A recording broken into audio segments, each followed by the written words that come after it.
नारायण नारायण। प्रिय भक्तों, मेरे YouTube चैनल हिंदू भक्ति में आपका हार्दिक स्वागत है। आज 13 मार्च 2025 गुरुवार का पावन और शुभ दिन है, जो विशेष रूप से बृहस्पति देव की पूजा और व्रत के लिए समर्पित है। बृहस्पति देव की कृपा से धन, वैभव, मान सम्मान और सफलता प्राप्त होती है।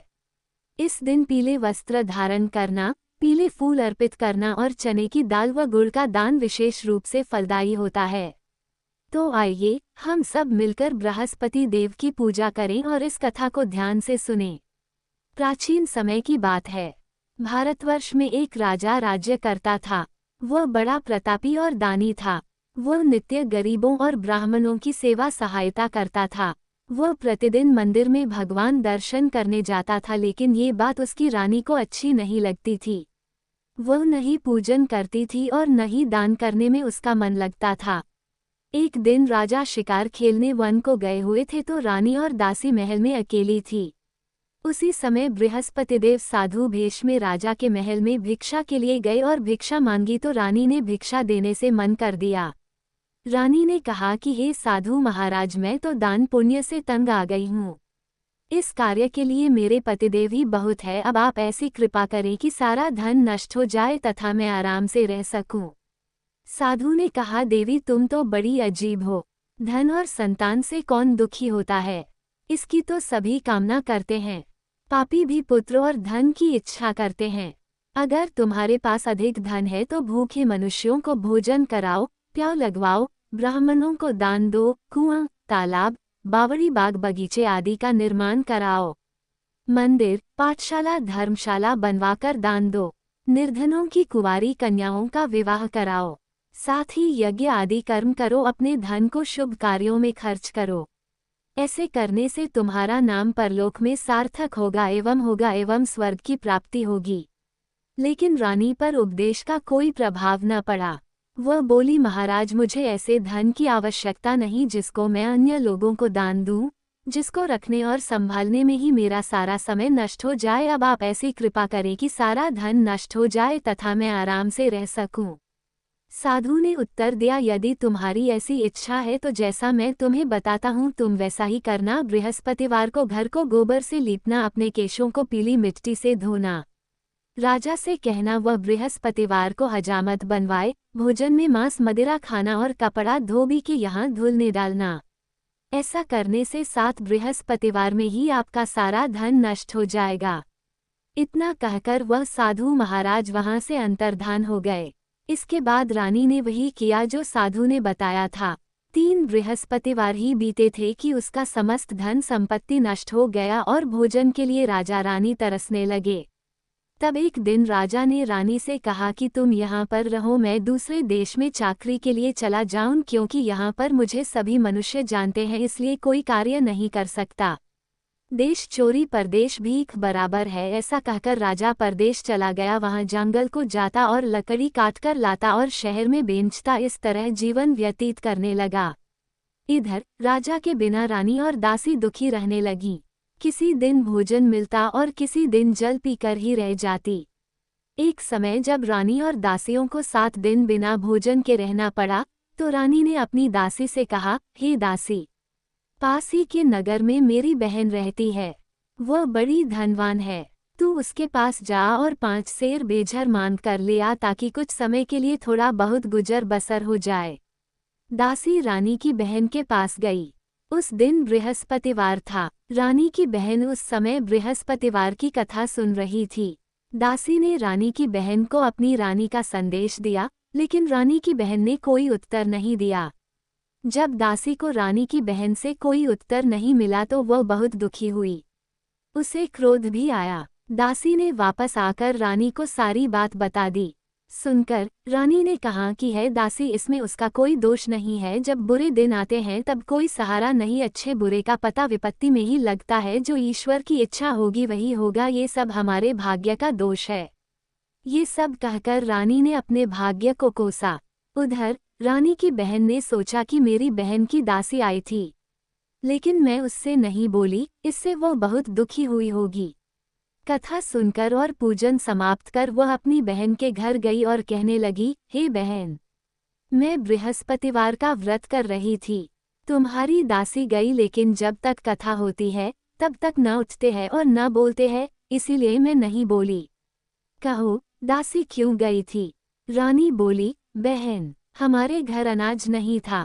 ऐसा कहते कहते रानी की आंखें भर आई। उसने दासियों समेत 7 दिन तक भूखा रहने की बात भी अपनी बहन को बता दी। इसलिए मैंने दासी को तुम्हारे पास 5 सेर बेझर लेने के लिए भेजा था। रानी की बहन बोली, बहन देखो, बृहस्पति देव सबकी मनोकामना पूर्ण करते हैं। देखो, शायद तुम्हारे घर में अनाज रखा हो। पहले तो रानी को विश्वास नहीं हुआ, परंतु बहन के आग्रह करने पर उसने दासी को अंदर भेजा। दासी घर के अंदर गई तो वहां पर उसे एक घड़ा बेझर से भरा मिल गया। उसे बड़ी हैरानी हुई। उसने बाहर आकर रानी को बताया। दासी रानी से कहने लगी, हे रानी, जब हमको भोजन नहीं मिलता तो हम व्रत ही तो करते हैं, इसलिए क्यों न इनसे व्रत और कथा की विधि पूछ ली जाए, हम भी व्रत किया करेंगे। दासी के कहने पर रानी ने अपनी बहन से बृहस्पति व्रत के बारे में पूछा। उसकी बहन ने बताया, बृहस्पतिवार के व्रत में चने की दाल, गुड़ और मुनक्का से विष्णु भगवान का केले के वृक्ष की जड़ में पूजन करें तथा दीपक जलाएं और कथा सुनें। उस दिन एक ही समय भोजन करें। भोजन में पीले खाद्य पदार्थ का सेवन जरूर करें। इससे गुरु भगवान प्रसन्न होते हैं, अन्न, पुत्र और धन का वरदान देते हैं। साथ ही सभी मनोकामनाएं पूर्ण करते हैं। व्रत और पूजन की विधि बताकर रानी की बहन अपने घर लौट आई। रानी और दासी दोनों ने निश्चय किया कि बृहस्पति देव भगवान का पूजन जरूर करेंगे। 7 रोज बाद जब बृहस्पतिवार आया तो उन्होंने व्रत रखा। घुड़साल में जाकर चना और गुड़ बीन लाई तथा उसकी दाल से केले की जड़ तथा विष्णु भगवान का पूजन किया। अब पीला भोजन कहाँ से आए? दोनों बड़ी दुखी हुई, परंतु उन्होंने व्रत किया था, इसलिए बृहस्पति देव भगवान प्रसन्न थे। एक साधारण व्यक्ति के रूप में वे 2 थालों में पीला भोजन लेकर आए और दासी को देकर बोले, हे दासी, ये भोजन तुम्हारे और तुम्हारी रानी के लिए है, इसे तुम दोनों ग्रहण करना। दासी भोजन पाकर बहुत प्रसन्न हुई। उसने रानी से कहा, चलो रानी जी भोजन कर लो, परंतु रानी को भोजन आने के बारे में कुछ भी नहीं पता था, इसलिए उसने कहा कि जा तू ही भोजन कर, क्योंकि तू व्यर्थ में हमारी हंसी उड़ाती है। तब दासी ने कहा, एक व्यक्ति भोजन दे गया है। तब रानी ने कहा, वह व्यक्ति तेरे लिए ही भोजन दे गया है, तू ही भोजन कर। तब दासी ने कहा, वह व्यक्ति हम दोनों के लिए 2 थालों में सुंदर पीला भोजन दे गया है, इसलिए मैं और आप दोनों ही साथ साथ भोजन करेंगे। ये सुनकर रानी बहुत प्रसन्न हुई और दोनों ने गुरु भगवान को नमस्कार कर भोजन किया। उसके बाद से वे प्रत्येक बृहस्पतिवार को गुरु भगवान का व्रत और पूजन करने लगी। बृहस्पति भगवान की कृपा से उनके पास धन हो गया, लेकिन रानी फिर पहले की तरह आलस्य करने लगी। तब दासी बोली, देखो रानी, तुम पहले भी इस प्रकार आलस्य करती थी, तुम्हें धन के रखने में कष्ट होता था, इस कारण सभी धन नष्ट हो गया। अब गुरु भगवान की कृपा से धन मिला है तो फिर तुम्हें आलस्य होता है। बड़ी मुसीबतों के बाद हमने ये धन पाया है, इसलिए हमें दान पुण्य करना चाहिए। अब तुम भूखे मनुष्यों को भोजन कराओ, प्याव लगवाओ, ब्राह्मणों को दान दो, कुआं, तालाब, बावड़ी और बाग बगीचे आदि का निर्माण कराओ। मंदिर, पाठशाला और धर्मशाला बनवा कर दान दो। निर्धनों की कुंवारी कन्याओं का विवाह कराओ। साथ ही यज्ञ आदि कर्म करो, अपने धन को शुभ कार्यों में खर्च करो, जिससे तुम्हारे कुल का यश बढ़े और स्वर्ग प्राप्त हो और पितर प्रसन्न हो। दासी की बात मानकर रानी शुभ कर्म करने लगी। उसका यश फैलने लगा। एक दिन रानी और दासी आपस में विचार करने लगी कि न जाने राजा किस दशा में होंगे, उनकी कोई खोज खबर भी नहीं है। उन्होंने श्रद्धापूर्वक बृहस्पति भगवान से प्रार्थना की कि राजा जहाँ कहीं भी हो, शीघ्र वापस आ जाएं। उसी रात्रि को बृहस्पति देव ने राजा को स्वप्न में कहा कि हे राजा, उठ, तेरी रानी तुझको याद करती है, अपने देश को लौट जा। राजा प्रातःकाल उठा और जंगल से लकड़ी काटने के लिए जंगल की ओर चल पड़ा। जंगल से गुजरते हुए विचार करने लगा कि रानी की गलती से उसे कितने दुख भोगने पड़े। राजपाट छोड़कर जंगल में आकर रहना पड़ा। जंगल से लकड़ी काटकर शहर में बेचकर गुजारा करना पड़ा और अपनी दशा को याद करके व्याकुल होने लगा। उसी समय राजा के पास बृहस्पति देव साधु के वेश में आकर बोले, हे लकड़हारे, तुम इस सुनसान जंगल में किस चिंता में बैठे हो, मुझे बतलाओ। ये सुन राजा के नेत्रों में जल भर आया। साधु की वंदना कर राजा ने अपनी संपूर्ण कहानी सुना दी।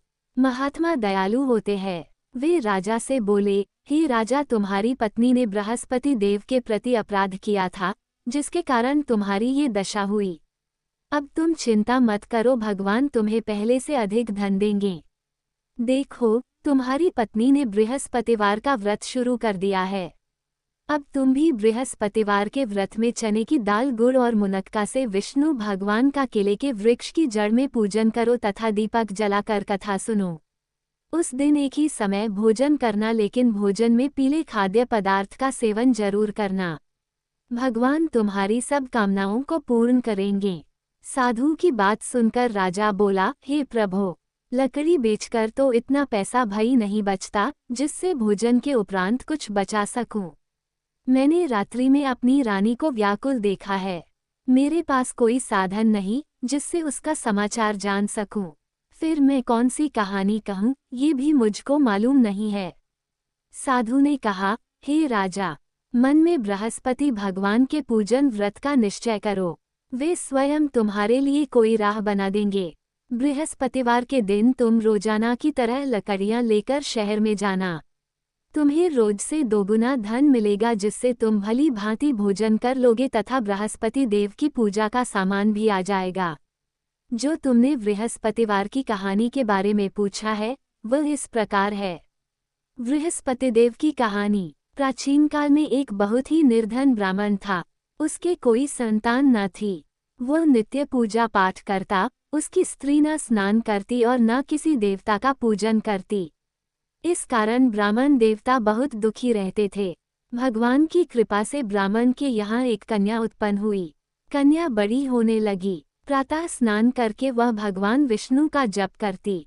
बृहस्पतिवार का व्रत भी करने लगी। पूजा पाठ समाप्त कर पाठशाला जाती तो अपनी मुट्ठी में जौ भर के ले जाती और पाठशाला के मार्ग में डालती जाती। लौटते समय वही जौ स्वर्ण के हो जाते तो उनको बीनकर घर ले आती। एक दिन वह बालिका सूप में उन सोने के जौ को फटककर साफ कर रही थी कि तभी उसकी माँ ने देख लिया और कहा कि हे बेटी, सोने के जौ को फटकने के लिए सोने का सूप भी तो होना चाहिए। दूसरे दिन गुरुवार था। कन्या ने व्रत रखा और बृहस्पतिदेव से सोने का सूप देने की प्रार्थना की। बृहस्पतिदेव ने उसकी प्रार्थना स्वीकार कर ली। रोजाना की तरह वह कन्या जौ फैलाती हुई पाठशाला चली गई। पाठशाला से लौटकर जब वह जौ बीन रही थी तो बृहस्पतिदेव की कृपा से उसे सोने का सूप मिला। उसे वह घर ले आए और उससे जौ साफ करने लगी, परंतु उसकी माँ का वही ढंग रहा। एक दिन की बात है। कन्या सोने के सूप में जब जौ साफ कर रही थी, उस समय उस नगर का राजकुमार वहां से निकला। कन्या के रूप और कार्य को देखकर वह उस पर मोहित हो गया। राजमहल आकर वह भोजन तथा जल त्याग कर उदास होकर लेट गया। राजा को जब राजकुमार दघारा अन्न जल त्यागने का समाचार ज्ञात हुआ तो अपने मंत्रियों के साथ वह अपने पुत्र के पास गया और कारण पूछा। राजकुमार ने राजा को उस लड़की के घर का पता भी बता दिया।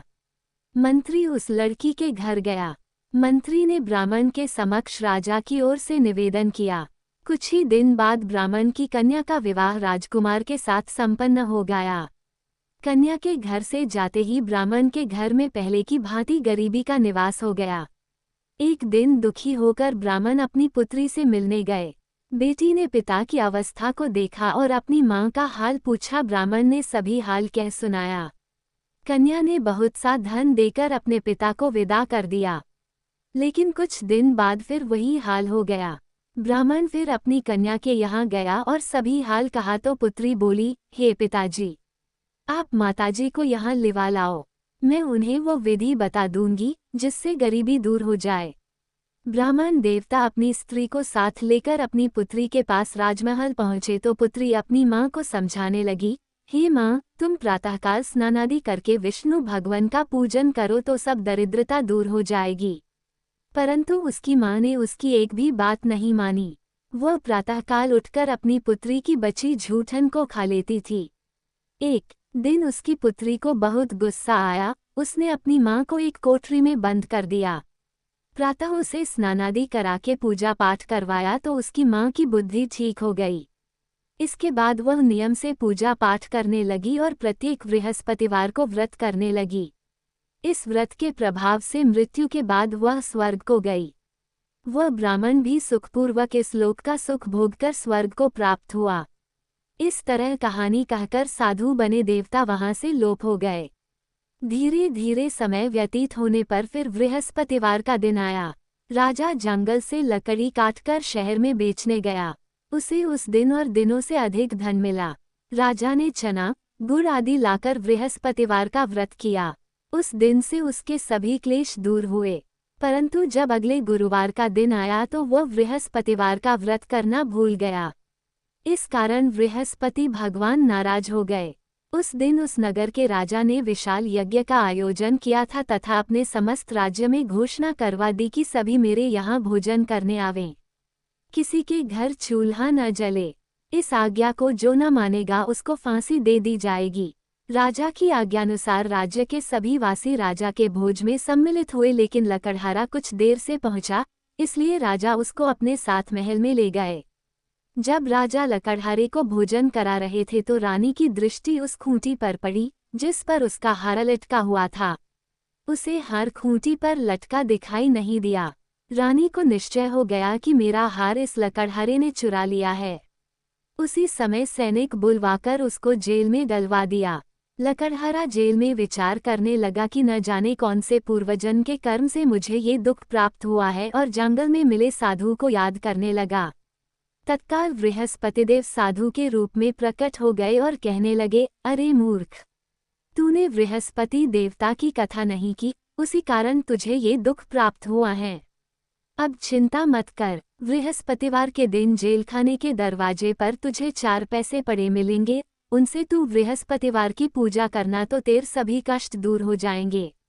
अगले बृहस्पतिवार उसे जेल के दगार पर 4 पैसे मिले। राजा ने पूजा का सामान मंगवाकर कथा कही और प्रसाद बांटा। उसी रात्रि में बृहस्पतिदेव ने उस नगर के राजा को स्वप्न में कहा, हे राजा, तूने जिसे जेल में बंद किया है उसे कल छोड़ देना, वह निर्दोष है। राजा प्रातःकाल उठा और खूंटी पर हार टंगा देखकर लकड़हारे को बुलाकर क्षमा मांगी तथा राजा के योग्य सुंदर वस्त्र आभूषण भेंटकर उसे विदा किया। गुरुदेव की आज्ञानुसार राजा अपने नगर को चल दिया। राजा जब नगर के निकट पहुंचा तो उसे बड़ा ही आश्चर्य हुआ। नगर में पहले से अधिक बाग, तालाब और कुएं तथा बहुत सी धर्मशालाएं, मंदिर आदि बने हुए थे। राजा ने पूछा कि यह किसका बाग और धर्मशाला है। तब नगर के सब लोग कहने लगे कि यह सब रानी और दासी दघारा बनवाए गए हैं। राजा को आश्चर्य हुआ और गुस्सा भी आया कि उसकी अनुपस्थिति में रानी के पास धन कहाँ से आया होगा। जब रानी ने ये खबर सुनी कि राजा आ रहे हैं तो उसने अपनी दासी से कहा, हे दासी, देख, राजा हमको कितनी बुरी हालत में छोड़ गए थे, वो हमारी ऐसी हालत देखकर लौट न जाएं, इसलिए तू दरवाजे पर खड़ी हो जा। रानी की आज्ञानुसार दासी दरवाजे पर खड़ी हो गई और जब राजा आए तो उन्हें अपने साथ महल में लिवा लाई। तब राजा ने क्रोध करके अपनी तलवार निकाली और पूछने लगा, बताओ, ये धन तुम्हें कैसे प्राप्त हुआ है। तब रानी ने सारी कथा कह सुनाई। राजा ने निश्चय किया कि मैं रोजाना दिन में 3 बार कहानी कहा करूंगा और रोज व्रत किया करूंगा। अब हर समय राजा के दुपट्टे में चने की दाल बंधी रहती तथा दिन में 3 बार कथा कहता। एक रोज राजा ने विचार किया कि चलो अपनी बहन के यहाँ हो आऊं। इस तरह का निश्चय कर राजा घोड़े पर सवार हो अपनी बहन के यहाँ चल दिया। मार्ग में उसने देखा कि कुछ आदमी एक मुर्दे को लिए जा रहे हैं। उन्हें रोककर राजा कहने लगा, अरे भाइयों, मेरी बृहस्पतिवार की कथा सुन लो। वे बोले, लो, हमारा तो आदमी मर गया है, इसको अपनी कथा की पड़ी है। परंतु कुछ आदमी बोले, अच्छा कहो, हम तुम्हारी कथा भी सुनेंगे। राजा ने दाल निकाली और कथा कहनी शुरू कर दी। जब कथा आधी हुई तो मुर्दा हिलने लगा और जब कथा समाप्त हुई तो राम राम करके वह मुर्दा खड़ा हो गया। राजा आगे बढ़ा। उसे चलते चलते शाम हो गई। आगे मार्ग में उसे एक किसान खेत में हल चलाता मिला। राजा ने उससे कथा सुनने का आग्रह किया, लेकिन वह नहीं माना। राजा आगे चल पड़ा। राजा के हटते ही बैल पछाड़ खाकर गिर गए तथा किसान के पेट में बहुत जोर से दर्द होने लगा। उसी समय किसान की माँ रोटी लेकर आई। उसने जब देखा तो अपने पुत्र से सब हाल पूछा। बेटे ने सभी हाल बता दिया। बुढ़िया दौड़ दौड़ी उस घुड़सवार के पास पहुंची और उससे बोली, मैं तेरी कथा सुनूंगी, तू अपनी कथा मेरे खेत पर ही चलकर कहना। राजा ने लौटकर बुढ़िया के खेत पर जाकर कथा कही, जिसके सुनते ही बैल खड़े हो गए तथा किसान के पेट का दर्द भी बंद हो गया। राजा अपनी बहन के घर पहुंच गया। बहन ने भाई की खूब मेहमानी की। दूसरे रोज प्रातःकाल राजा जागा तो वह देखने लगा कि सब लोग भोजन कर रहे हैं। राजा ने अपनी बहन से जब पूछा, ऐसा कोई मनुष्य है जिसने भोजन नहीं किया हो, जो मेरी बृहस्पतिवार की कथा सुन ले? बहन बोली, हे भैया, ये देश ऐसा ही है, यहाँ लोग पहले भोजन करते हैं, बाद में कोई अन्य काम करते हैं। फिर वह एक कुम्हार के घर गई, जिसका लड़का बीमार था। उसे मालूम हुआ कि उसके यहाँ 3 दिन से किसी ने भोजन नहीं किया है। रानी ने अपने भाई की कथा सुनने के लिए कुम्हार से कहा। वह तैयार हो गया। राजा ने जाकर बृहस्पतिवार की कथा कही, जिसको सुनकर उसका लड़का ठीक हो गया।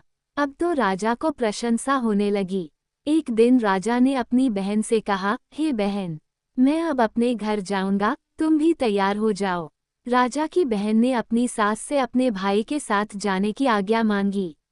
सास बोली, हाँ चली जा, मगर अपने लड़कों को मत ले जाना, क्योंकि तेरे भाई के कोई संतान नहीं होती है। बहन ने अपने भाई से कहा, हे भैया, मैं तो चलूंगी मगर कोई बालक नहीं जाएगा। अपनी बहन को भी छोड़कर दुखी मन से राजा अपने नगर को लौट आया। राजा ने अपनी रानी से सारी कथा बताई और बिना भोजन किए वह शैया पर लेट गया। रानी बोली, हे प्रभु, बृहस्पतिदेव ने हमें सब कुछ दिया है, वे हमें संतान अवश्य देंगे। उसी रात बृहस्पतिदेव ने राजा को स्वप्न में कहा, हे राजा, उठ, सभी सोच त्याग दे, तेरी रानी गर्भवती है। राजा को ये जानकर बड़ी खुशी हुई। 9वें महीने रानी के गर्भ से एक सुंदर पुत्र पैदा हुआ। तब राजा बोला, हे रानी, स्त्री बिना भोजन के रह सकती है, परंतु बिना कहे नहीं रह सकती। जब मेरी बहन आए तो तुम उससे कुछ मत कहना। रानी ने हाँ कर दी। जब राजा की बहन ने ये शुभ समाचार सुना तो वह बहुत खुश हुई तथा बधाई लेकर अपने भाई के यहाँ आई। रानी ने तब उसे आने का उलाहना दिया। जब भाई अपने साथ ला रहे थे तब टाल गई। उनके साथ न आए और आज अपने आप ही भागी भागी बिना बुलाया आ गई। तो राजा की बहन बोली, भाई, मैं इस प्रकार न कहती तो तुम्हारे घर औलाद कैसे होती। बृहस्पतिदेव सभी कामनाएं पूर्ण करते हैं। जो सद्भावनापूर्वक बृहस्पतिवार का व्रत करता है एवं कथा पढ़ता है अथवा सुनता है और दूसरों को सुनाता है, बृहस्पतिदेव उसकी सभी मनोकामनाएं पूर्ण करते हैं, उनकी सदैव रक्षा करते हैं। जो संसार में सद्भावना से गुरुदेव का पूजन एवं व्रत सच्चे हृदय से करते हैं, उनकी सभी मनकामनाएं वैसे ही पूर्ण होती है, जैसी सच्ची भावना से रानी और राजा ने बृहस्पतिदेव की कथा का गुणगान किया तो उनकी सभी इच्छाएं बृहस्पतिदेव जी ने पूर्ण की। अनजाने में भी बृहस्पतिदेव की उपेक्षा न करें, ऐसा करने से सुख शांति नष्ट हो जाती है। इसलिए सबको कथा सुनने के बाद प्रसाद लेकर जाना चाहिए, नहीं तो भगवान का निरादर होता है। यह उम्मीद करते हैं कि हमारे द्वारा दी गई जानकारी आपको उपयोगी और पसंद आई होगी। यदि आपको ये जानकारी अच्छी लगी हो तो कृपया हमारे चैनल को सब्सक्राइब, लाइक और शेयर जरूर करें। व्रत कथा और धार्मिक जानकारी के लिए हमारे YouTube चैनल हिंदू भक्ति के साथ जुड़े रहें। हम हमेशा नई और रोचक जानकारी लाते रहेंगे।